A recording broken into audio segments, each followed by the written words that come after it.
हाँ तो बच्चों, आज हम पढ़ने वाले हैं अपने चैप्टर नंबर फर्स्ट में आगे का। तो कुदाली तक हमने पहले पढ़ लिया था पिछले वीडियो में, और आज हम स्टार्ट करने वाले हैं कल्टीवेटर से। आजकल जुताई ट्रैक्टर द्वारा संचालित कल्टीवेटर से की जाती है। कल्टीवेटर के उपयोग से श्रम एवं समय दोनों की बचत होती है। तो कल्टीवेटर जो है ट्रैक्टर के द्वारा संचालित किया जाता है, और इसके माध्यम से जब बुआई की जाती है तो श्रम और समय दोनों की ही बचत होती है। क्योंकि आप भी जानते हो, मशीनें जो काम करती है उनकी गति तेज़ होती है। अब आता है अपना पहला स्टेप कृषि के अंदर, बुआई। तो बुआई किस तरह से की जाती है, आइए जानते हैं। बुआई फसल उत्पादन का सबसे महत्वपूर्ण चरण है। बोने से पहले अच्छी गुणवत्ता वाले साफ एवं स्वच्छ बीजों का चयन किया जाता है। किसान अधिक उपज देने वाले बीजों को प्राथमिकता देता है। बीजों का चयन करना सबसे पहले इसमें हमारा मुख्य काम है। तो बीजों का चयन किस प्रकार से किया जाए, आइए जानते हैं।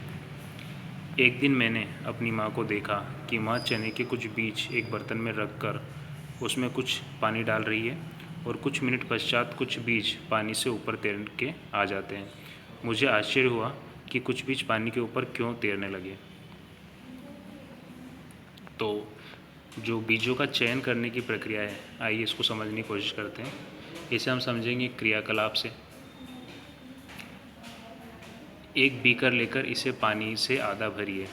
इसमें एक मुट्ठी गेहूं के दाने डालिए, भली भांति हिलाइए, कुछ समय प्रतीक्षा कीजिए। क्या कुछ बीज पानी जल के ऊपर तैरने लगते हैं? बीज पानी में बैठ जाते हैं। वो हल्के हैं या भारी? क्षतिग्रस्त बीज खोखले होते हैं, और इस कारण हल्के होने के कारण अतः यह जल में तैरने लगते हैं। अच्छे और स्वस्थ बीजों को क्षतिग्रस्त बीजों से अलग करने की यह एक अच्छी विधि है। बुआई से पहले बीज बोने के औजारों के बारे में जानना आवश्यक है। तो ठीक है, बीजों का चयन किस प्रकार से किया जाता है। सबसे पहले एक पात्र लेते हैं, उसको पानी से भर देते हैं, और जब उसमें बीजों को डुबोया जाता है, बीजों को डाला जाता है, तो कुछ बीज ऐसे होते हैं जो क्षतिग्रस्त होते हैं, खोखले होते हैं, और इस कारण से वो पानी के ऊपर तैरने लगते हैं। और जो अच्छे बीज होते हैं, भारी बीज होते हैं, स्वस्थ बीज होते हैं, वो पानी के अंदर डूब जाते हैं। तो इस प्रकार से हम अच्छे और ख़राब बीजों को पृथक पृथक कर सकते हैं।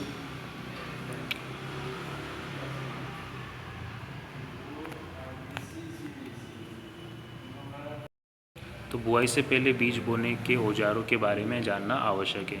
तो बुआई से पहले हम क्या करेंगे, ऐसे औजारों के बारे में जानेंगे जो बुआई के लिए आवश्यक होते हैं। तो पहला जो हमारा औजार है, परंपरागत औजार। परंपरागत रूप से बीजों की बुआई में इस्तेमाल किए जाने वाला औजार कीप के आकार का होता है। तो परंपरागत रूप से जो बीजों की बुआई के लिए औजार यूज़ किए जाते हैं, उपयोग में लिए जाते हैं, वो एक कीप के आकार का होता है। बीजों को कीप के अंदर डालने पर यह 2 या 3 नुकीली सिरों में वाले पाइपों से गुजरते हैं, जिससे सिरे मिट्टी को भेद कर बीज को स्थापित कर देते हैं। यहाँ चित्र में आप देख सकते हो, पुराने समय में इस प्रकार से बुआई की जाती थी। तो यहाँ पर आप देख सकते हो कि कीप आपको दिखाई दे रही होगी यहाँ पर, और इस कीप में क्या करते थे, बीज डाले जाते थे, और ये बीज नीचे जा कर के ये बीज क्या करते थे, मिट्टी में अंदर चले जाते थे।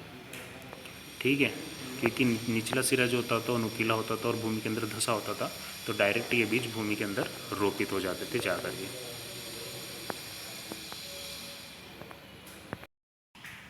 वर्तमान में जो तरीका है, सीड ड्रिल का उपयोग किया जाता है आजकल बीजों को बोने के लिए। तो इस प्रकार से दिखाई देता है, सीड ड्रिल इसे कहते हैं, जो आप चित्र में देख पा रहे होंगे। आइए इसके बारे में पढ़ते हैं। Seed drill. आजकल बुआई के लिए ट्रैक्टर द्वारा संचालित सीड ड्रिल का उपयोग होता है। इसके द्वारा बीजों में समान दूरी एवं गहराई बनी रहती है। ये सुनिश्चित करता है कि बुआई के बाद बीज मिट्टी द्वारा ढक जाएं। तो इसमें क्या होता है, जब बीजों को बोया जाता है तो ये सुनिश्चित कर लिया जाता है कि बुआई के बाद जो बीज हैं वो अच्छे से मिट्टी से ढक जाएं। उनसे क्या फ़ायदा होगा, इससे बीजों के पक्षियों द्वारा खाए जाने को रोका जा सकता है। सीड ड्रिल द्वारा बुआई करते समय में समय एवं श्रम दोनों की ही बचत होती है। तो सीड ड्रिल द्वारा बुआई करते समय श्रम एवं समय दोनों की बचत होती है। मेरे विद्यालय के समीप एक पौधशाला है या नर्सरी जिसे कहा जाता है। मैंने देखा कि पौधे छोटे छोटे थैले में रखे हैं। वे इस प्रकार क्यों रखे हैं? तो बूजो बोल रहा है कि मेरे विद्यालय के पास एक नर्सरी है, पौधशाला है, जिसमें छोटी छोटी थैलियों में या थैलों में जो पौधे, छोटे छोटे पौधे रखे होते हैं। आपने भी देखे होंगे, बहुत बार हम जाते हैं नर्सरी वगैरह में तो छोटी छोटी थैलियों में ऐसे पौधों को उगाया हुआ होता है वहाँ पर, और उसको हम लेकर के आते हैं।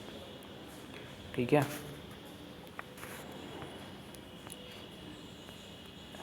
धान जैसे कुछ पौधों के बीजों को पहले पौधशाला में उगाया जाता है।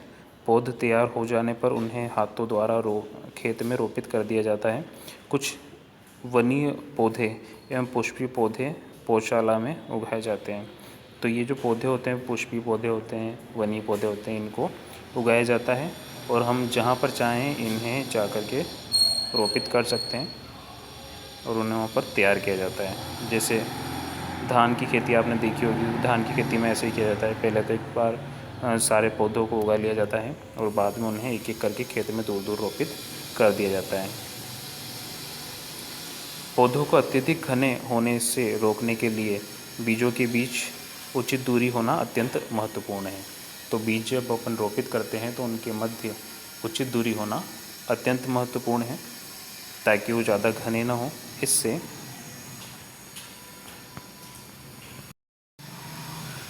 पौधे को सूर्य का प्रकाश, पोषक एवं जल पर्याप्त मात्रा में प्राप्त होता है। अधिक घनेपन को रोकने के लिए कुछ पौधों को निकाल कर हटा दिया जाता है। ठीक है।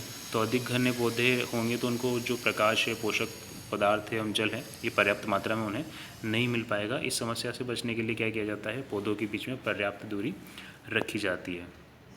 अधिक घनेपन को रोकने के लिए कुछ पौधों को निकाल कर हटा दिया जाता है। अधिक घने पौधे न हों, एक पास ना हो, इसलिए उनमें से कुछ पौधों को निकाल कर हटाया भी जा सकता है। खाद एवं उर्वरक के बारे में जानते हैं अपन। खाद एवं उर्वरक मिलाना। तो खेत में क्या किया जाता है? खाद मिलाई जाती है, उर्वरक मिलाए जाते हैं। क्यों मिलाए जाते हैं? ताकि फसल अच्छी हो। वे पदार्थ जिन्हें मिट्टी में पोषक स्तर बनाए रखने के लिए मिलाया जाता है उन्हें खाद एवं उर्वरक कहते हैं। जैसे नाइट्रोजन है, फॉस्फोरस है, यूरिया है, इन सभी की एक निश्चित मात्रा मिट्टी में होना बहुत आवश्यक है।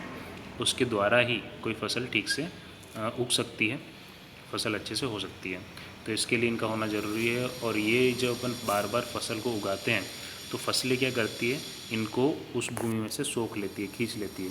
तो इन विशेष उर्वरकों की, इन विशेष पदार्थों की उस मिट्टी में कमी हो जाती है। अब उस कमी को पूर्ति किस प्रकार से की जाए? तो इसकी कमी की पूर्ति करने के लिए खाद और उर्वरक उसमें मिलाए जाते हैं। मैंने खेत में उगने वाली स्वस्थ फसल पौधों को देखा, जबकि पास के खेत में पौधे कमज़ोर थे। कुछ पौधे अन्य पौधों की तुलना में ज़्यादा अच्छी तरह से उगते हैं। क्यों? तो बूजो बोल रहा है कि मैंने 2 खेत देखे, दोनों खेतों में अलग अलग तरह के पौधे थे, मतलब एक ही फसल के पौधे थे, लेकिन एक खेत में जो पौधे थे वो कमज़ोर थे और एक खेत में जो पौधे थे वो अच्छे थे। तो ऐसा क्यों? ये जानना चाहता है बूजो।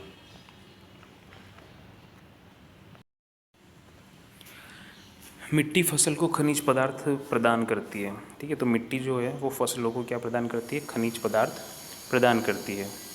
यह पोषक पौधों की वृद्धि के लिए आवश्यक है। ये जो पोषक है पौधों की वृद्धि के लिए बहुत आवश्यक है। कुछ क्षेत्रों में किसान खेत में एक के बाद दूसरी फसल उगाता रहता है। खेत कभी भी खाली नहीं छोड़े जाते। कल्पना कीजिए पोषकों का क्या होता होगा।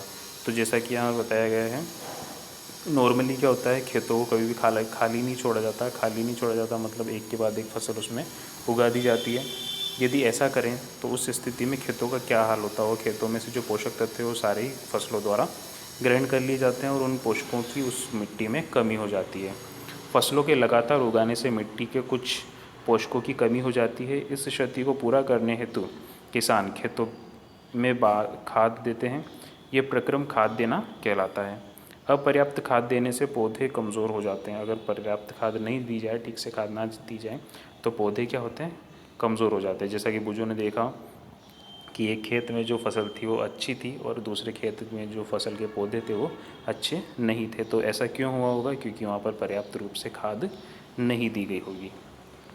खाद एक कार्बनिक जैविक पदार्थ है। खाद जो है जैविक पदार्थ है, जीवों से प्राप्त होता है। तो दो चीज़ें होती है, एक तो होती है खाद और एक होती है उर्वरक। खाद और उर्वरक में क्या अंतर है जानेंगे हम इसे आगे। तो सबसे पहले अपन देखते हैं खाद क्या चीज़ है। खाद एक जैविक पदार्थ है जो किसी पौधे या जंतु अपशिष्ट से प्राप्त होती है। तो खाद क्या चीज़ है, कहाँ से प्राप्त होती है? पौधों से प्राप्त होगी, या तो मतलब कहने का मतलब है कि जीवों से प्राप्त होगी, या तो पौधों से प्राप्त होगी या जंतुओं से प्राप्त होगी। किसान पादप एवं जंतु अपशिष्टों को एक गड्ढे में डालते जाते हैं तथा इसका अपघटन होने के लिए खुले में छोड़ देते हैं। तो लोग क्या करते हैं, जंतु अपशिष्ट हैं, गोबर वगैरह है और पत्तियां वगैरह है, पेड़ों की जो अवशेष हैं, उनको क्या करते हैं, पेड़ों का जो कचरा निकलता है उसको क्या करते हैं, गड्ढे में उसको डाल देते हैं और खुले में उसे छोड़ देते हैं। अपघटन को सूक्ष्म जीवों के द्वारा होता है और वो चीज़ें जो होती है अपघटित होने लगती है, सड़ने लगती है। और ये अपघटन की जो प्रक्रिया है काय के द्वारा होती है? सूक्ष्म जीवों के द्वारा होती है। अपघटित पदार्थ खाद के रूप में उपयोग किया जाता है। तो ये जो अपघटित पदार्थ होता है, बाद में जब पूर्ण रूप से इसका अपघटन हो जाता है तो उस पदार्थ को उपयोग किया जाता है खाद के रूप में। आप कक्षा 6 में वर्मी कंपोस्ट अथवा केंचुए द्वारा खाद तैयार करने के विषय में पढ़ चुके हैं। तो वर्मी कंपोस्ट और खाद तैयार करने का जो तरीका है, सिस्टम है, उसके बारे में आप पिछली कक्षाओं में पढ़ चुके हैं और यही उसका सिस्टम भी है, यही तरीका है लगभग। वर्मी कंपोस्ट क्या चीज़ होती है? वर्मी कंपोस्ट में होता है जो खाद होती है वो केंचुए के द्वारा बनाई जाती है। तो इसीलिए इसको वर्मी कंपोस्ट कहते हैं। जो केंचुए होते हैं उनको वर्म कहा जाता है। तो इनके द्वारा जो खाद तैयार की जाती है उसे कहते हैं वर्मी कंपोस्ट। आइए क्रियाकलाप 1.2 पढ़ते हैं। मूंग अथवा चने के बीज लेकर उन्हें अंकुरित कीजिए। इनमें से एक ही आकार वाले 3 नवोद्भिद छांट लीजिए। अब 3 गिलास अथवा ऐसे ही पात्र लीजिए। इन पर A, B व C निशान लगाइए। ठीक है, तो हम क्या करेंगे, मूंग अथवा चने के बीज लेंगे, उन्हें अंकुरित करेंगे। पहले अंकुरित करने का तरीका शायद अपन ने पहले पढ़ा था, अगर आपको ध्यान नहीं हो तो मैं बता देता हूँ। सबसे पहले क्या किया जाता है, मूंग के बीजों को या चने के बीजों को हम भिगोएंगे और भिगोने के बाद उन्हें गीले कपड़े से ढक करके रख देंगे। ठीक है, और कुछ समय बाद, अगर 12 घंटों बाद या 1 दिन बाद जब उसको देखेंगे तो देखने पर हमें उनमें से अंकुर निकले हुए दिखाई देंगे। अब वो बीज क्या होंगे, अंकुरित हो जाएंगे। और अंकुरित होने के बाद इनमें एक ही आकार वाले 3 नवोद्भिद छांट लीजिए। तो एक ही आकार के 3 नवोद्भिद बीज, अंकुरित बीज, उसमें से हम छांट लेंगे। अब 3 गिलास अथवा ऐसे ही पात्र लीजिए। 3 छोटे छोटे गिलास लेंगे हम, या फिर ऐसे ही कोई पात्र, अन्य पात्र भी ले सकते हैं जो गिलास के जितना ही बड़ा हो, ज़्यादा बड़ा ना हो। इन पर A, B, C निशान लगाइए। इन तीनों पात्रों पर A, B व C अंकित कर देंगे। देखिए यहाँ चित्र में बताया हुआ है इस प्रकार से। 3 गिलास लिए अपन ने, गिलासों पर A, B, C अंकित कर दिया और इन तीनों गिलासों में हमने एक एक बीज, नवोद्भिद बीज जो अंकुरित किया हुआ था वो अपन ने मिट्टी भर करके रोपित कर दिया। ठीक है, गिलास B में लेकर A भी निशान से अंकित कीजिए। गिलास A में थोड़ी सी मिट्टी लेकर इसमें थोड़ी सी गोबर की खाद मिलाइए।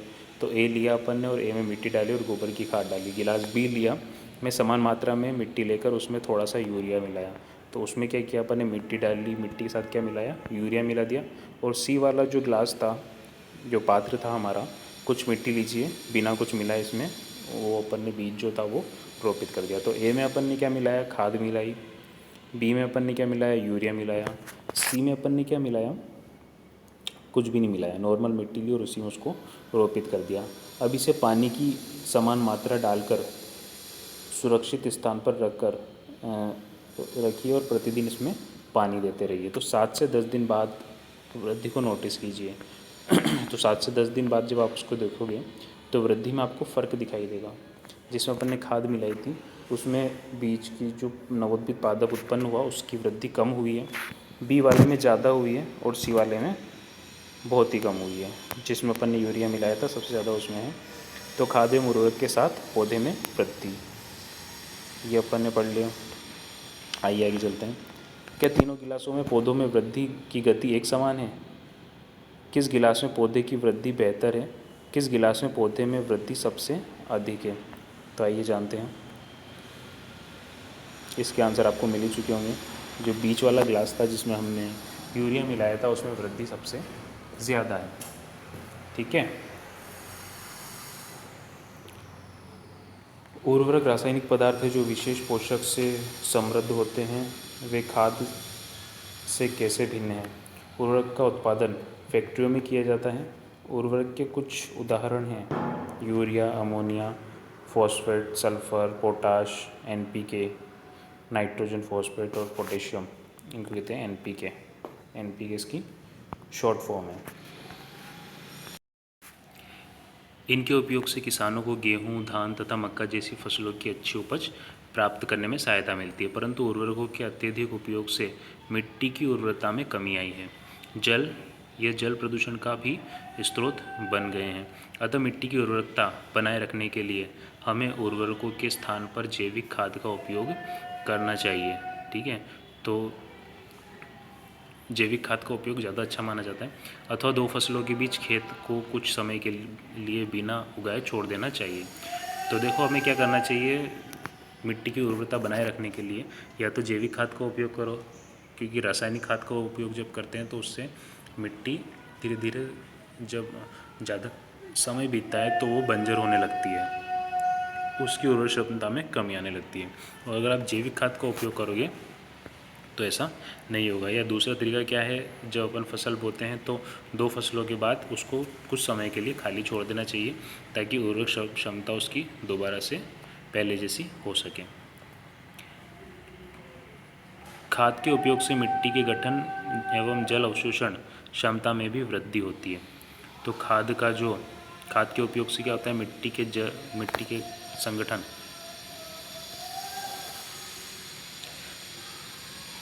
खाद के उपयोग से मिट्टी के गठन एवं जल अवशोषण क्षमता में भी वृद्धि होती है। इससे मिट्टी में सभी पोषकों की प्रतिपूर्ति हो जाती है। मिट्टी में पोषकों की प्रतिपूर्ति का अन्य तरीका है फसल चक्रण। तो फसल चक्रण भी एक मिट्टी में पोषक तत्वों की प्रतिपूर्ति का मतलब है दोबारा उनकी पूर्ति हो जाना, पोषक तत्वों की पूर्ति हो जाना। ये एक फसल के बाद खेत में दूसरे किस्म की फसल एकांतर क्रम में उगाकर किया जा सकता है। तो एक के बाद एक फसल एकांतर क्रम में उगा करके ऐसा भी किया जा सकता है, एक बार कोई फसल। अगर अपन लगातार एक ही फसल को उगाते रहेंगे तो ऐसा करने पर मिट्टी की जो उर्वरक क्षमता है वो कम होने लगेगी, क्योंकि उसमें विशेष एक ही प्रकार की फसल अगर अपन बोएंगे तो एक ही प्रकार की फसल हर बार एक विशेष प्रकार के पोषक तत्वों को उस मिट्टी से सोख लेगी और उन पोषक तत्वों की उसमें कमी हो जाएगी। अगर अपन बदल के बोएंगे तो वो क्षमता उसकी बनी रहेगी। ठीक है। पहले उत्तर भारत में किसान फलीदार चारा एक ऋतु में उगाते थे तथा गेहूँ दूसरी ऋतु में उगाते थे।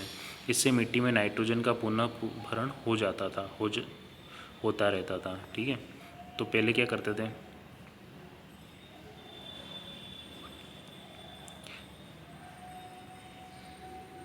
किसानों की इस पद्धति को अपनाने के लिए प्रोत्साहित किया गया है।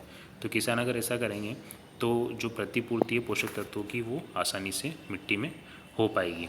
पिछली कक्षाओं में आप राइजोबियम बैक्टीरिया के विषय में पढ़ चुके हैं। तो लास्ट क्लास जो पिछली कक्षाएं थी उनमें आपने राइजोबियम बैक्टीरिया के बारे में पढ़ा। यह फलीदार पौधों की जड़ों में ग्रंथिकाओं में पाए जाते हैं। लेग्यूमिन्स जो होते हैं, जो फलीदार पौधे होते हैं, जैसे मूंगफली है, ठीक है, तो मूंगफली जो है फलीदार पौधा है, सोयाबीन है, तो इनकी जो जड़ें होती है उनमें ये बैक्टीरिया पाया जाता है और वायुमंडलीय नाइट्रोजन का स्थिरीकरण करते हैं। ये बैक्टीरिया क्या करते हैं, वायुमंडलीय जो नाइट्रोजन होती है उसका स्थिरीकरण करने का काम करते हैं। कौन, राइजोबियम बैक्टीरिया। अंडरलाइन कर लेना, राइजोबियम बैक्टीरिया क्या करते हैं, तो ये कहाँ पाए जाते हैं, फलीदार पौधों की जड़ों में ये पाए जाते हैं और वहाँ पर ये क्या करते हैं, नाइट्रोजन का स्थिरीकरण करने का कार्य करते हैं। तो ठीक है डियर स्टूडेंट, आज के लिए इतना ही। कल हम पढ़ेंगे खाद एवं उर्वरक में अंतर के बारे में। ठीक है।